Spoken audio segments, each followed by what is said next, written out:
Hi, I'm your host, Prateek Panda, and you're listening to Impulse, the influencer marketing podcast by Phyllo. Here, we talk to the best and brightest in influencer marketing to help answer all your questions, from finding the right influencers to making sure you have the best influencer marketing strategy. So let's get started. Welcome, everybody, to another episode of Impulse, the influencer marketing podcast by Phyllo. Joining us today is Jessy Grossman, an entrepreneur in the digital media space and the founder of Women in Influencer Marketing, which is an exclusive networking group for women who have made a name for themselves in the world of influencer marketing. She's also previously built and sold a multi six-figure influencer management company. And before we get into our conversation today, I'd ask everyone to hit the subscribe button on your preferred podcast platforms if you haven't done it already, so you don't miss out all the amazing episodes that we have planned for you. Thank you so much, Jessy, for joining us. Yeah, thank you so much for having me. I'm excited to dig into everything today. Awesome. Sounds good. So let's jump straight into it. Let's start with the whole world of influencer marketing and talent management, right? How did you get started? What was your calling? Yeah, so everyone gets into influencer marketing in very different pathways. Mine happens to be through talent management. So before I worked in influencer marketing, I did work in something somewhat adjacent. So I used to represent actors in commercials. So just a different type of talent in brand partnerships, but in like traditional media. So on TV and in print, on the radio, things like that.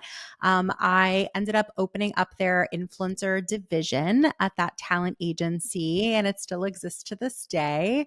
And I only left because I started my own agency, and that has since sold. And now I coach managers still, which is pretty great that I can still be in that world. Like it's a very specific, it's its own thing within the influencer industry, that being management. And I get to sort of coach them and help all these people improve and build their businesses, which is pretty awesome. That's amazing. And another really big initiative that you've started is Women in Influencer Marketing.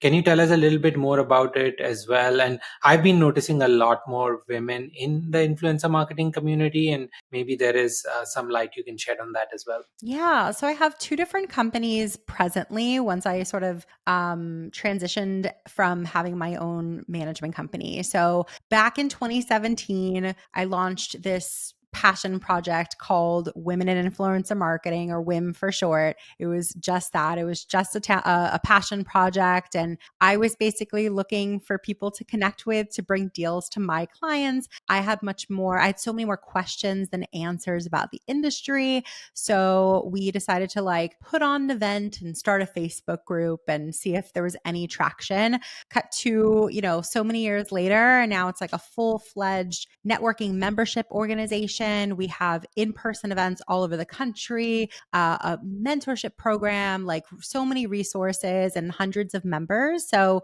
that's a little bit about WIM. And then in addition to that, I also have a consultancy as well. So that's where I run the coaching for managers. I also do recruiting of influencer marketers. So all the work I do is within the influencer space in different capacities, but they're all awesome. And it's nice to not have any one day be the same. That's amazing. And I mean, especially going back to your passion project, WIM, picking off like that, I think that's one of the best ways to build something from scratch when it's purely driven out of passion and you see it grow and then turn into a large community. That's, really amazing to see. And you talked a little bit about your day revolving around influencer marketing. Tell us something new that's happening in this space that you think is new, it's the latest in the space, or something that all other influencer marketers should get aware about. Yeah, I mean, there's been a lot of discussion recently about threads and, how that will impact the social media landscape. It's like any new platform, and there are new ones coming out like every couple of months. I mean, this one I feel like a lot more people are talking about because it's sort of the right place at the right time on like Twitter's general decline. And it's by Meta, right? So like, and it's directly integrated to Instagram. So I think there's a lot of people curious about it, certainly, wondering if they should be, on it, if they should really implement a strategy there, and if there's business to be done. I think it's so early on that it's definitely going to be hard to tell. But of all of the comparable platforms that have come out to rival Twitter since it's changed hands, I definitely think that Threads has the best, the most promise to really have staying power. So we'll see. I'm enjoying it. Are you on there yet?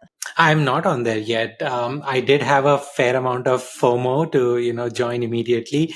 And then I saw a screenshot that if you have to be off of Threads, you have to basically get rid of your Instagram account as well. And to be honest, I, for one, if I were not a marketer by profession, I think I would have stayed off of social media. I have friends who work for Meta on the engineering side who don't have active profiles on any of those platforms. I've seen a lot of benefit out of social media, definitely, but I would rather be on a few which I can make the best use of, the most positive use of, than on too many and trying to keep up. And even with Instagram, a lot of my friends still make fun of it. I'm even today an Instagram noob, and most often than not, I don't even know how to do stuff on the app, and that's really funny. And a lot of my friends find it really funny that I struggle using Instagram. And I'm honestly a big content consumer on a platform like Instagram, whereas on LinkedIn and on Twitter, I'm more of a content creator as well, right? So just some platforms that I've not been super comfortable with. But going back to your point, you said that Threads is a platform that you think shows some promise. Why do you think that? I mean, I think because it's so directly integrated with Instagram. Like, there have certainly been other platforms that have come out in the last few months that are text-based platforms, like pretty directly competing with Twitter and gathering some of the audience that they've recently lost. But those other ones, they're all new platforms. And it just takes, I mean, to be a successful social media platform is incredibly hard these days. So the fact that like Threads is directly integrated with Instagram. In fact, if you log on to Instagram right now, you'll see like a way to toggle, back and forth between the two. They have that little number on the top of the profile that says like what number you were to sign up for Threads, and you can share your content from Threads to Instagram and a story and a post. So there's that branding there. It's interesting to me that they connected them, but I mean, it's technically its own app, which is just interesting that they didn't necessarily like put it directly in the Instagram app. So it's like very directly related. But yeah, I mean, I see it having staying power. I feel like there's a desire for a lot of people, post pandemic, and maybe those, not everybody fits into the demo that loves video. Video has been the biggest thing for the past, couple years, and there's certainly a huge audience for that, but it's not everybody. Some people love Twitter, and some people love that. LinkedIn is another one that's sort of like very more text based. And some people, there's just a desire for it, and they really came at the right time, and they just have the most promise just based on their resources. Okay, so let's dive a little bit deeper into Threads itself, right? Like, it's not the first disrupting social media app or whatever, right? Like, there's going to be a lot more that will come. The entire space is still open for a lot of disruption. But now that Threads has launched and a bunch of people have joined it, and we've seen some usage numbers being reported as well, and looks like the daily active users is actually one of the lowest amongst all of these top apps. Does it mean that let's look at it from two lenses, from the lens of an influencer and from the lens of an influencer marketer? So if you're a marketer, is it time for you to start thinking about a Threads strategy? So if you're a marketer, it depends, right? So if you're on the brand side and you're running a brand's account, I just think that's sort of par for the course. Like, I think that just like it falls under like you just have to. So we did like a little roundup last week on our social of like some of the first more interesting Threads posts by a variety of different brands. So you'll see there's like a ton of press about like American Eagle, just like getting on there and just posting funny stuff, like Wendy's, of course, because I think Wendy's has such a great presence on Twitter that I was like, oh, I'm so curious what they're doing on Threads, like H&R Block, like The Gap. I mean, there's so many different brands. So I feel like if you're just like running a brand account, you should. I think that, the strategy should be slightly different than create the content that you create on the other platforms, simply because it's a different format. Different things are expected on each platform, and if you just post like a long form, not long form video because you can't, but like a short form video, which you can post on Threads, I think it stands out a little bit and not necessarily in a good way. So I think it's important for brands to sort of like learn the speak of each platform and what the norm is, and adapt it for what their messaging, what they want it to be. But then on the flip side, my whole world is influencer marketing. So, if when it comes to hiring Threads influencers, I mean, I have definitely seen some people with, thousands of likes already and hundreds of comments already, which like is pretty surprising to me, but I definitely think that's in the minority.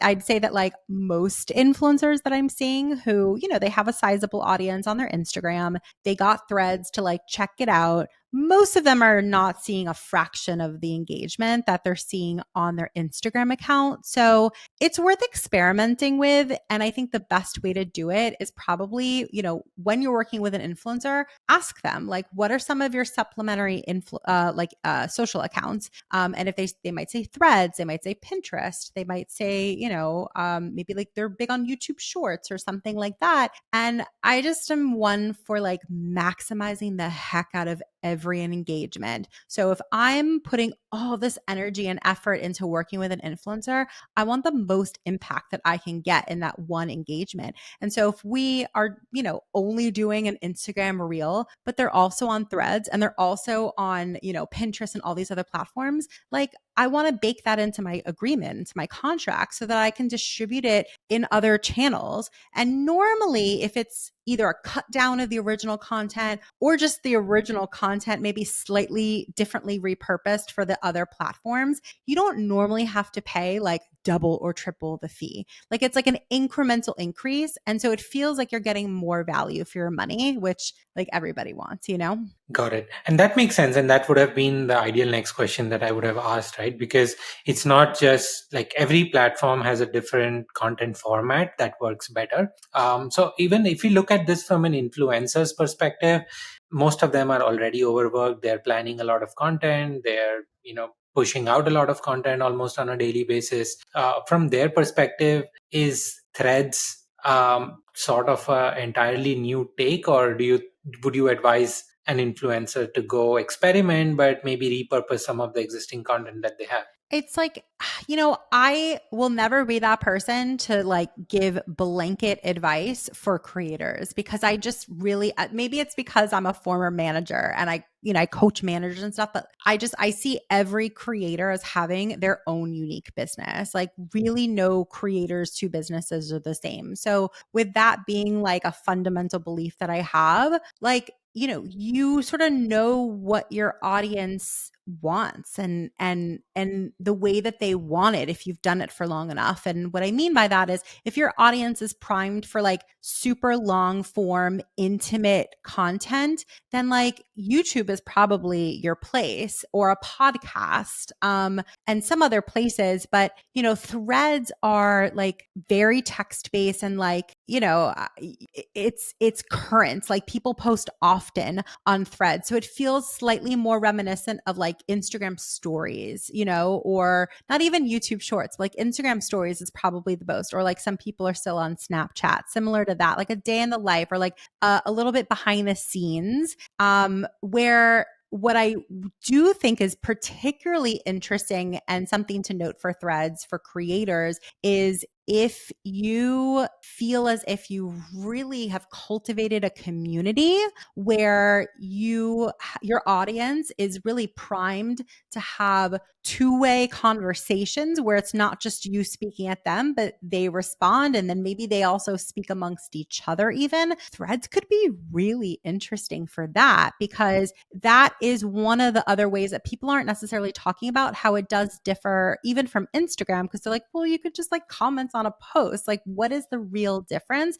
It's literal threads. Like it's like I equate it to, in Slack. I'm on Slack for work a lot and you have threads within Slack to build those conversations. And so if there's a lot to talk about and if you want to really truly engage with your whole audience and have them, build thought-provoking content around that and get their opinions and get them talking, then threads could be a really interesting choice for you. All right, interesting. So looks like, you in this process, you've convinced me to sign up for Threads today. I will do that. But moving on to the next question, which is more of a fun take that I ask almost all of my guests. Give me one controversial hot take that you have on influencer marketing. It could be something that you strongly believe in. Maybe not everybody agrees to, but do you have something like that? Well, I think of this is certainly a hot take of like current time. So, in the States, at least, there's been a huge, a big conversation around the SAG-AFTRA strike that's been happening over the past, I think it's been less than a week. That's from when we're recording this, at least, and how that impacts the creator economy and creators and influencers. And I had a whole conversation with someone last night about this. I have a unique perspective on it because that's the world that I came from. And transparently, there's a very clear reason why I got out of the world working with actors and like unions and traditional media and transitioned into working with like in the creator economy because to me, there's more opportunity broadly. That's probably like the best summation I can share. But like some people are, saying, well, we should turn down work if there's like, let's say a movie premiere that the movie production company or the studio wants to hire, influencers to promote the movie. Like Barbie has been everywhere these days. So that's a really relevant example. And people are questioning like, can I work on that? Like, is that okay? And of course, like technically speaking, I mean, if you're not part of the union, then of course you can work on it because like you have no loyalty to anybody. But there are a lot of like things out there to the effect of, well, if you ever want to join the union, then they'll never have you if you, work on a union project, like work, on a union project as non-union currently and during the strike. The hot take basically, and this is like probably an hour-long conversation that we can have, so I'll try to keep it short. It's just like most influencers, there's the way that SAG-AFTRA is currently set up, my opinion, is that like they don't service influencers. They have an influencer agreement too. And a few years ago, we actually had a rep from SAG-AFTRA do an entire masterclass with WIM, which is on our website. And, it was right when the influencer agreement came out and we wanted to learn about it. It doesn't service the influencer industry. It's actually like very antiquated. And I think that's why they've had a lot of the issues that they've had. If the fact that they're striking is a huge failure, in my opinion, of the union in general. But as it relates to the creator economy, because there have been a lot of questions around that, if you're in solidarity with the acting community and you simply just want to support, then turn down the work. But will something actually happen to you? Will there be repercussions for you? And is it likely that in the future you're going to want to join the union? Like there's like a 1% chance. So take that for what it is. Got it. That's very interesting. And talking more about the creator economy, right? It's definitely opening up more opportunities.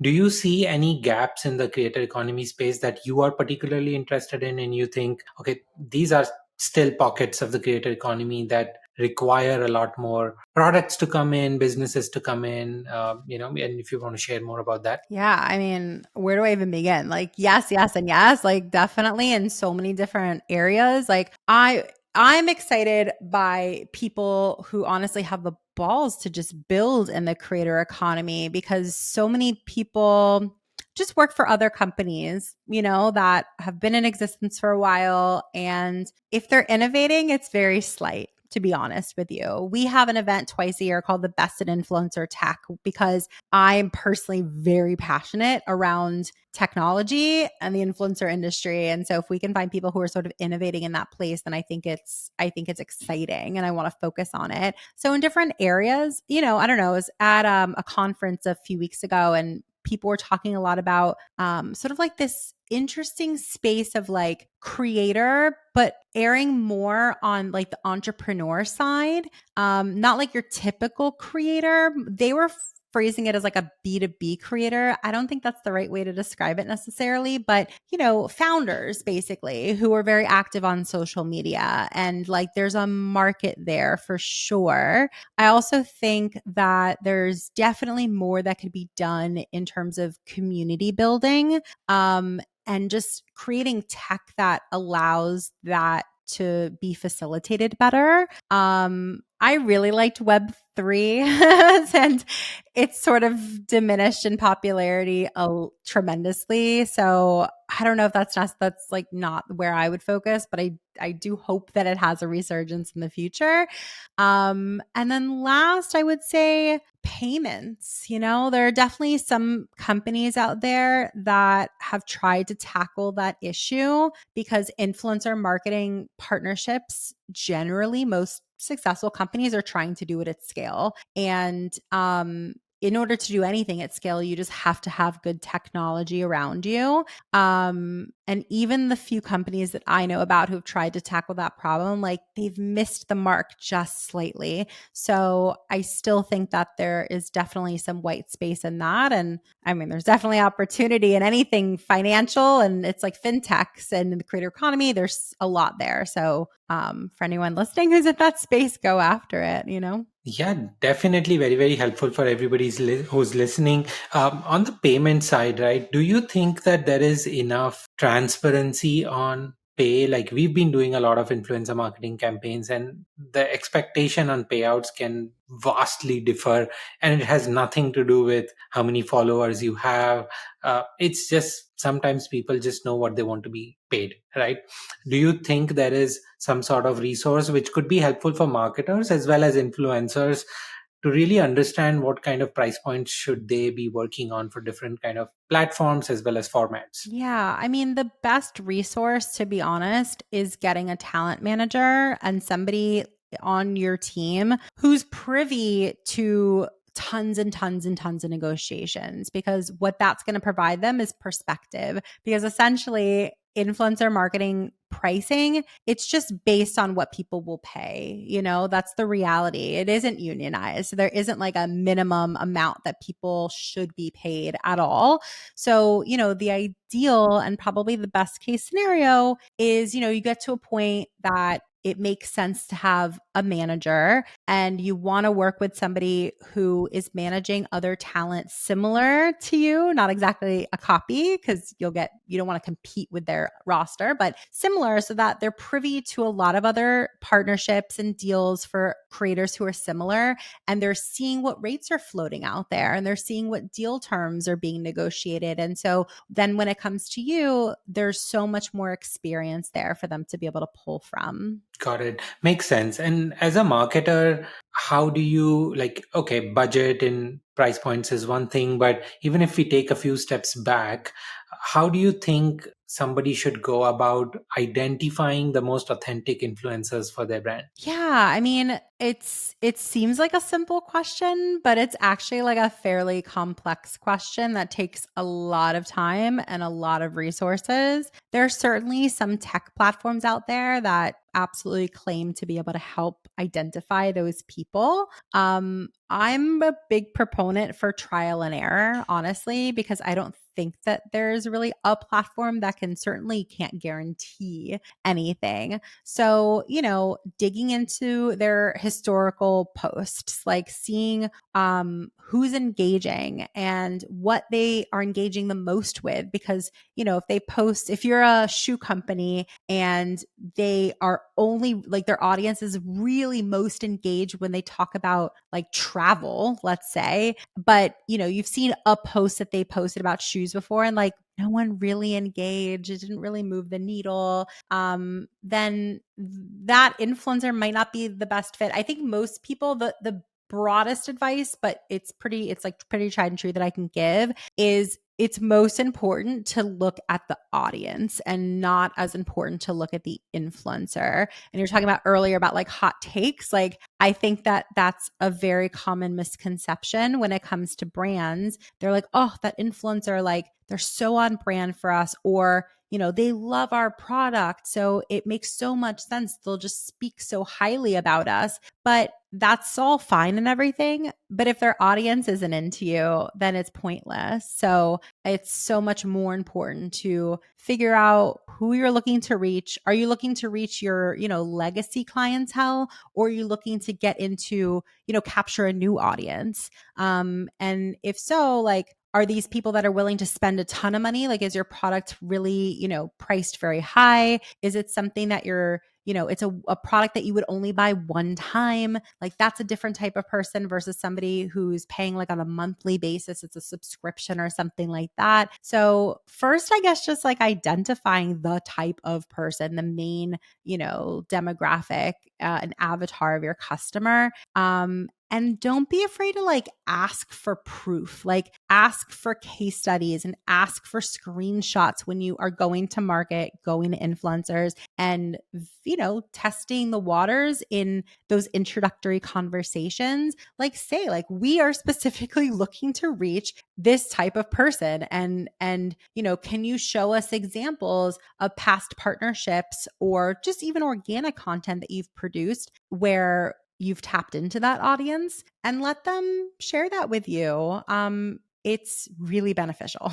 Awesome. No, that is great advice. And I think a lot of marketers hesitate, especially if they are reaching out to influencers that have a fair amount of clout, and, you know, it can seem intimidating to ask for proof. But I think that's great advice that we should ask for it.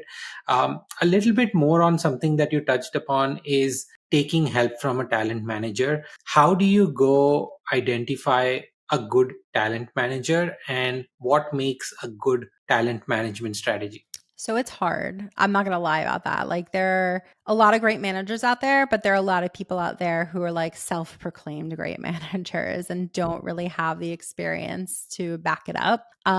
So as somebody who likes to be safer than sorry, like, I would just actually assume that that the managers that you're speaking with are not qualified until that they prove that they are.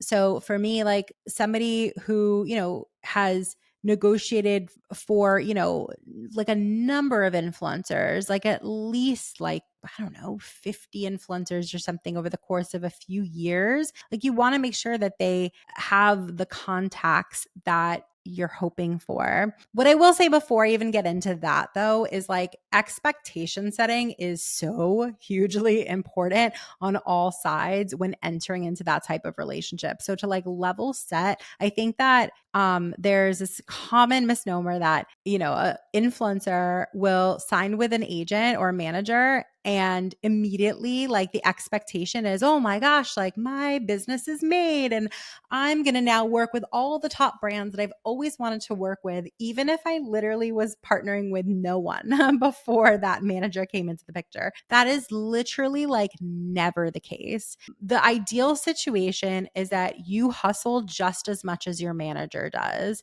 And like, they are big on relationships.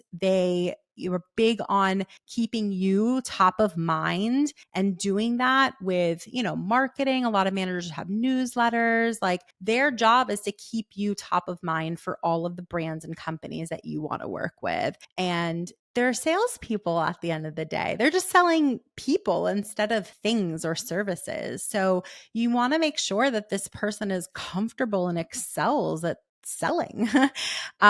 You want to make sure that there's as much transparency there as possible. The best manager talent relationships are when there's implicit trust in both directions, that I trust and respect that you're going to do your job phenomenally, and vice versa. Because the ideal situation, like I said before, everyone is hustling, but you're in your lane creating content. If I connect you with, this agency and I say like, take a meeting with them, they want to meet you, you can handle yourself in that meeting and speak to your brand intelligently and get them excited. And then I'm on the back end, organizing things and, pitching you and negotiating things. And everyone is just at their best and brightest. And that's definitely the ideal situation for working with a manager. Got it. Makes sense.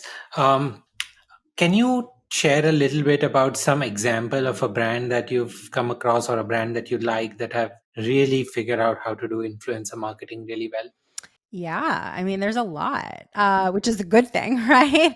I mean, there's some like, what's a really good example? There's some like Adidas is probably a really good example in my mind. So when I was representing talent, one of my talent became part of their ambassadorship program. And they're still part of it to this day. And I've been privy, obviously, to how much she made for that and how much, I don't know how much she's currently making for that because I don't represent her anymore. But the starting rates were like very respectable. And the length of the agreement was a 12-month contract. And this is years ago. So I feel like, generally speaking, Adidas just really has embraced influencers. And when they find one person to work with, they're not just a one-off agreement influencer partnership. It's like a true ambassadorship program. And I remember negotiating that agreement and like, it was pretty open. Like it wasn't so well defined, with the theory being like, we're going to continue to get to know each other and things in the world are going to change. And so,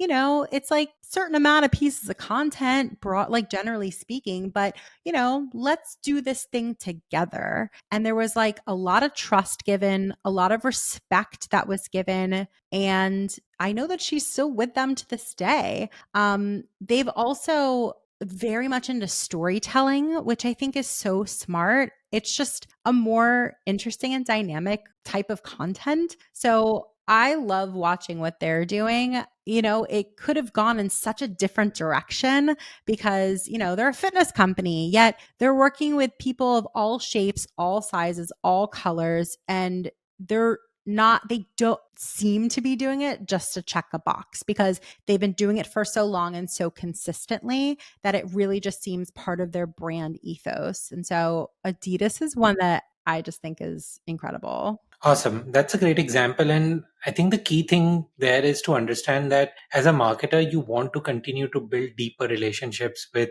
the influencers that you work with, right? And this is something that has come up a couple of times in the past on this show as well, where, people have started to discuss longer term contracts. And I've actually done that in my past as well. And, when we've reached out to influencers for a quote and they give you a quote for, hey, here's what it's going to cost for one newsletter promotion or one tweet and so on. And more often than not, I'm the one going back and asking, can you tell me what we can sit together and plan out for the next 6 months or 3 months? Because I realize that as a marketer also, and if you are especially trying to promote your brand, one post is not going to cut it. Right? Like even if you get good success with it, you would want to figure out how to continue to do it. Right? And the thing is, it's very hard to make a decision on just one post with one influencer. And from the influencer side, and I guess this is a tip for all influencer marketers out there, is every platform that you try as a marketer as well in general, you don't just do one campaign and decide whether the platform works for you or not, right? Whether it was LinkedIn ads in the past, Instagram ads, Twitter ads, Facebook ads, whatever it is, we've consistently tried to reiterate on the messaging, try different design formats, and so many other things before giving up on something, right? And the same thing applies to influencer marketing as well. I think there are some unrealistic expectations that you're going to sponsor an influencer, they're going to put out a post, and you're going to get the cash register ringing, and that just doesn't happen. So you feel disappointed that, hey, I was hoping that some big thing is going to happen, but it didn't happen. And the way to work around that is to really look at the influencer as a partner in growth and try to sit down and figure out what you would want to do together over a 3-month period, 6-month period, potentially a 12-month period, because that's when the influencer will also be fully invested in making sure that you succeed as a brand. Definitely. And I've also seen like I was part of a like an H&M partnership years ago where in addition to the ambassadorship that they did have, they were sort of like these extra surprise and delight experiences for their creators. So, they would send them extra product just because, or they put on a little like influencer dinner, like just because it wasn't part of the original agreement. It wasn't even required that they attend per se, but like I saw all of those influencers just end up posting additional content and like genuinely feel more brand affinity after those instances. And so it's just good business. Like it's just smart to take it beyond a transactional one-off, deal and very synergistic with what I was explaining before. I'm so into trial and error. Like you have to test and learn. And you literally can't do that if it's a one-time partnership. And it just doesn't like what you were describing, like it just doesn't happen that you can do one partnership and immediately rack in all this money. It doesn't, that's not what happens. Yep.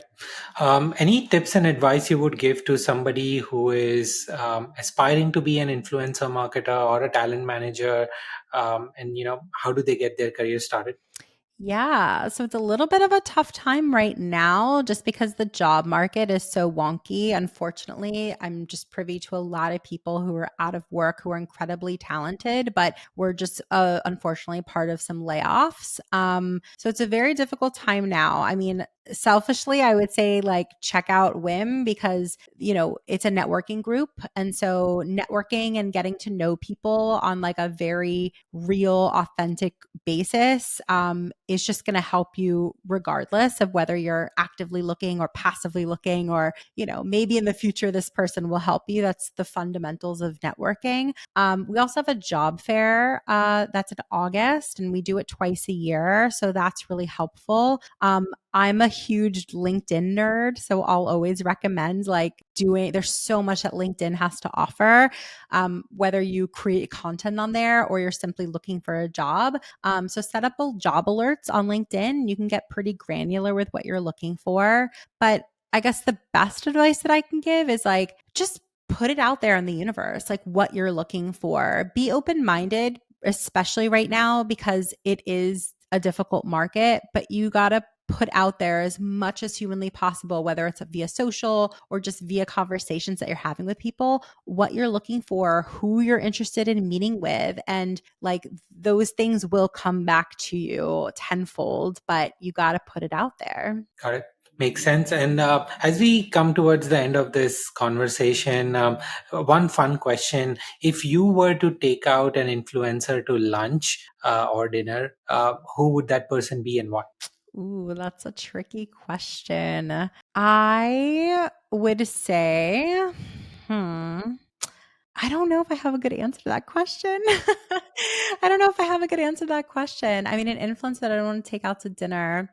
There's actually like, there's just the people who kind of impress me the most. Like, they're not your typical influencers. Like, there are some people on like LinkedIn, for example, that like I probably could legitimately go out to dinner with, but I'm like too nervous and geeked out to ask them. It's like people who are just very impressive in business and, they're in that unique space that I was talking about earlier where they're creators and that they create on LinkedIn and certain platforms and stuff like that, but they're more on the entrepreneur side, or they've built a business or something like that. I saw someone really interesting, an article on the guy who started Parcast of all platforms, and I'm blanking on his name, but he started Parcast, sold it to Spotify for $100 million. And he was at Spotify for about 3 years. And now he just posted how he's going out on his own again to like start something new. And I'm like, what are you doing? Like, that's so intriguing. Like, I just want to talk to people who are building things in the creator economy. Those people are the people who intrigue me the most personally. Awesome. That's great. So, Jessy, for our listeners who are marketers and brands, do you have any last piece of advice before we sign off for today? Yeah, just like dive into all the social platforms. We talk about this a lot in WIM, the idea of personal branding and how important it is. As influencer marketers, we're so it's so ingrained in us to promote everybody else, to, promote that brand that you're hired by, or promote the influencer that you're, managing. And we are always last. And I would just empower everyone listening that like you have a lot of thoughts and opinions about the creator economy. If you're listening to this podcast, like it's a passion point for you. And I want to hear what your thoughts are. And a lot of other people do too. So get on platforms like LinkedIn, start a podcast, like whatever it is, but don't be afraid to share your thoughts and in turn create a bit of a personal brand around it. It opens up so many doors. I can't emphasize that enough. I think that is incredible advice. And I think it applies to all founders and marketers alike, and not just influencer marketing folks, because we get so busy talking about the brand that we work for and we want to promote that we rarely ever give enough credibility to our own personal brand. So I think that's great advice. And on that note, thank you so much for joining us and spending so much time. I think it was an incredible session. Lots of interesting takeaways for influencers as well as marketers and brands. Thank you again, Jessy. Thanks a lot for joining. Thank you for having me. And for anyone who wants to take things offline or, grab a coffee, I would say like follow me on LinkedIn or on Instagram. And I'd love to hear from you guys. So thank you for having me. Awesome. Thank you so much, Jessy. Impulse, the Influencer Marketing Podcast, is brought to you by Phyllo. Phyllo is the easiest way to get access to authenticated creator data from hundreds of different platforms. To know more about Phyllo, visit getphyllo.com. That's getphyllo.com. Also, make sure to search for Influencer Marketing Podcast in Apple Podcasts, Spotify, Google Podcasts, or any of your favorite podcast listening platforms. And don't forget to click subscribe so you don't miss out on any future episodes. On behalf of the team here at Phyllo, thank you so much for listening.